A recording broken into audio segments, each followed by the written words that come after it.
Doctor Sreevarma ஆயுள் தரும் ஆயுர்வேதா அறுவை சிகிச்சை இல்லா குணம் ஆயுள் கால நிவாரணம். Branch express courier private limited domestic international cargo உங்கள் இல்லம் தேடி வந்து கொரியர் புக்கிங் டெலிவரி செய்து தரப்படும். 2152 கோடி ரூபாய் கல்வி நிதி தராத ஒன்றிய அரசுக்கு எதிராக உச்சநீதிமன்றத்தில் தமிழ்நாடு அரசு வழக்கு தொடர திட்டமிட்டுள்ளதாக தகவல் வெளியாகியுள்ளது. மத்திய அரசு கடந்த 2000ஆம் ஆண்டில் அனைவருக்கும் கல்வி இயக்கம் என்ற திட்டத்தை அறிமுகம் செய்தது.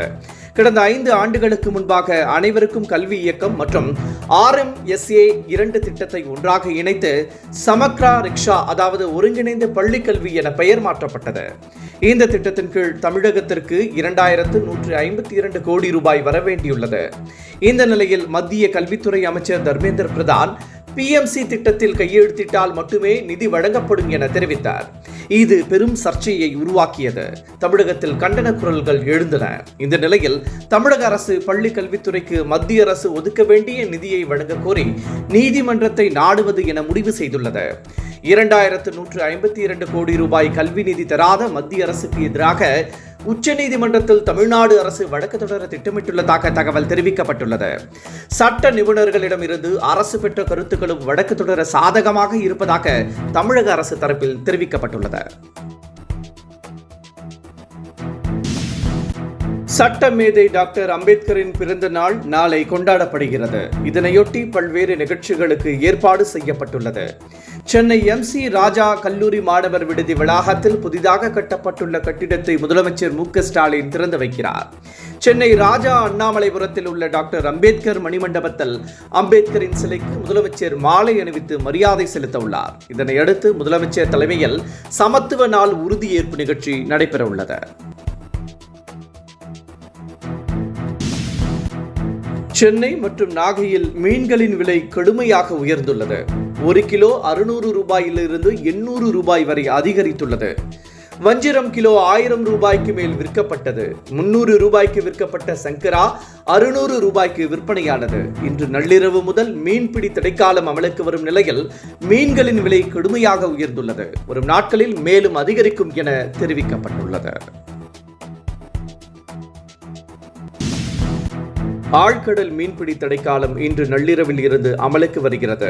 இதனையொட்டி ஏற்கனவே சென்றுள்ள மீனவர்கள் நள்ளிரவுக்கு முன் கரை திரும்ப அறிவுறுத்தப்பட்டுள்ளது. ஏப்ரல், மே, ஜூன் மாதங்களில் மீன்களின் இனப்பெருக்க காலமாகும். எனவே அந்த மாதங்களில் ஆழ்கடலில் மீன்பிடிக்க தடை விதிக்கப்பட்டுள்ளது. இந்த ஆண்டு தடை இன்று நள்ளிரவில் இருந்து அமலுக்கு வர உள்ளது. ஜூன் மாதம் 15ஆம் தேதி வரை தடைக்காலம் அமலில் இருக்கும். இந்த மாதங்களில் மீனவர்கள் படகுகள், வலைகள் போன்றவற்றை சீரமைப்பதில் ஈடுபடுவர். மீன்பிடி தடைக்காலத்தின் போது மாதந்தோறும் 8000 ரூபாய் உதவித்தொகை மீனவர்களுக்கு வழங்கப்படுகிறது. பாமகவில் தலைவர் பதவி சண்டை உச்சகட்டத்தை எட்டியுள்ளது. பாமகவிற்கு இனி நான் தான் தலைவர் என அக்கட்சியின் நிறுவனர் ராமதாஸ் அதிரடியாக அறிவித்தார். இனி அன்புமணி செயல் தலைவராக இருப்பார் என்றும் ராமதாஸ் அறிவித்தது கட்சிக்குள் அதிர்வலைகளை ஏற்படுத்தியது. இதனால் ராமதாஸ் அன்புமணி ஆதரவாளர்களிடையே மோதல் வெடித்தது. பாமகவிற்கு தானே தலைவர் என்றும் செயற்குழு பொதுக்குழு ஆதரவுடன் தான் தலைவராக நியமிக்கப்பட்டதாகவும் தெரிவித்திருந்த அன்புமணி பாமக தலைவராக தொடர்ந்து செயல்படுவேன் என கூறியிருந்தார். இதனால் கடும் கோபம் அடைந்துள்ள ராமதாஸ் பாமகவின் தலைவர் நான் தான் என மீண்டும் திட்டவட்டமாக தெரிவித்திருப்பது அரசியல் வட்டாரத்தில் பரபரப்பை ஏற்படுத்தியுள்ளது.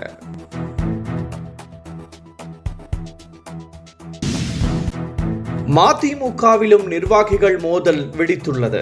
மதிமுக தொழிலாளர் முன்னணி பொதுக்குழு கூட்டத்தில் நிர்வாகிகள் நியமனத்தில் முறைகேடு நடந்திருப்பதாக கட்சியின் தலைவர் வைகோ முன்னிலையில் நிர்வாகிகளுக்குள் வாக்குவாதம் ஏற்பட்டது.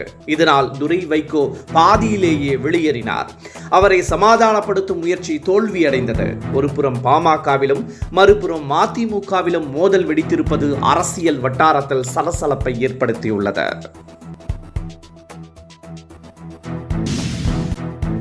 அண்ணல் அம்பேத்கர் பிறந்த நாளையொட்டி தமிழக வெற்றிக் கழக தலைவர் விஜய் கட்சியினருக்கு அறிவுரை வழங்கியுள்ளார். தமிழக வெற்றிக் கழகத்தின் கொள்கை தலைவர்களில் ஒருவரான சட்டமேதை அம்பேத்கரின் பிறந்தநாள் நாளை கொண்டாடப்படுவதையொட்டி தமிழக வெற்றிக் கழகத்தின் பொதுச் செயலாளர் ஆனந்த் வெளியிட்டுள்ள அறிக்கையில், மாநகரம் முதல் ஊராட்சி பகுதிகள் வரை அம்பேத்கர் சிலைக்கு மாலை அணிவித்து மரியாதை செலுத்தும்படி விஜய் அறிவுறுத்தியுள்ளதாக தெரிவித்துள்ளார்.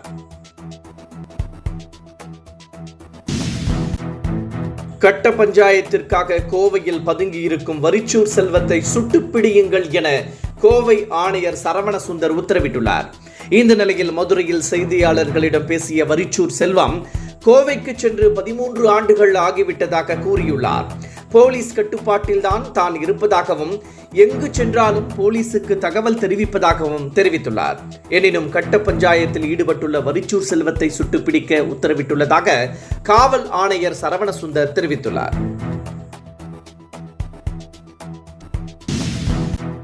ரெப்போ வட்டி விகிதத்தை ரிசர்வ் வங்கி குறைத்ததை அடுத்து கடன் மீதான வட்டி விகிதம் குறைந்து வருகிறது.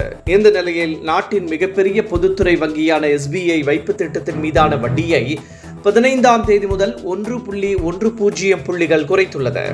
அதாவது 1 முதல் 3 ஆண்டு காலம் வரை 3 கோடிக்கும் குறைந்த தொகை டிபாசிட் செய்யப்பட்டிருந்தால் இந்த குறைப்பு பொருந்தும் என தெரிவிக்கப்பட்டுள்ளது. அட்லி இயக்கத்தில் நடிகர் அல்லு அர்ஜுன் நடிக்கும் புதிய படம் ஒன்றில் ஹீரோயினாக நடிக்க பிரியங்கா சோப்ரா மறுத்துவிட்டதாக தகவல் வெளியாகியுள்ளது.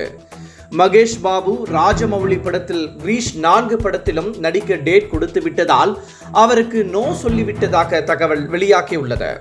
குறிப்பாக ஷூட்டிங் இருக்கும் போதெல்லாம் நடிக்க வர வேண்டும் என்ற கண்டிஷனை ராஜமௌலி ஏற்கனவே போட்டுவிட்டதால் இந்த முடிவை பிரியங்கா சோப்ரா எடுத்துள்ளதாக சினிமா வட்டாரங்கள் தெரிவிக்கின்றன. தமிழக பாஜக தலைவராக நயினார் நாகேந்திரன் பொறுப்பேற்றுள்ள நிலையில் அவர் எந்த அளவிற்கு சவால்களை சந்திப்பார் என்ற விவாதங்கள் ஊடகங்களில் நடந்து கொண்டிருக்கின்றன. ஏனென்றால் நயினார் நாகேந்திரன் அனுபவம் பெற்ற அரசியல்வாதி என்ற போதிலும் அவருக்கு பாஜகவில் அனுபவங்கள் மிக குறைவாகவே உள்ளது. இந்த வேளையில் நேற்று பதவியேற்ற நயினார் நாகேந்திரன் கேசவனை நாம் வணங்குவோம் என RSS பாடலை பாடி பதவியேற்றுக் கொண்டார். ஏனென்றால் அவர் தீவிர திராவிட பின்னணியில் இருந்ததால் RSS தயக்கம் காட்டியதாக கூறப்படுகிறது. இதுவரை அவர் நயினார் நாகேந்திரன் தீவிர RSS அரசியலை பேசியதில்லை என்பது குறிப்பிடத்தக்கது.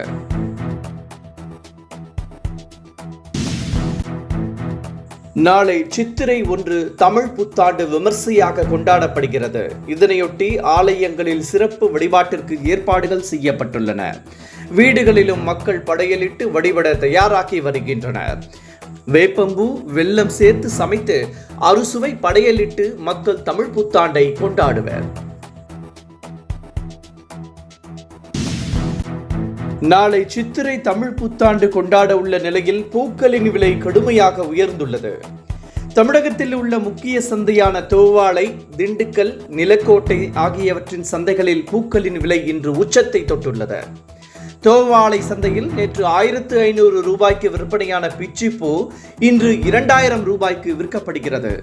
600 ரூபாய்க்கு விற்கப்பட்டு வந்த மல்லிகைப்பூ இன்று 1000 ரூபாய்க்கு விற்பனை செய்யப்படுகிறது.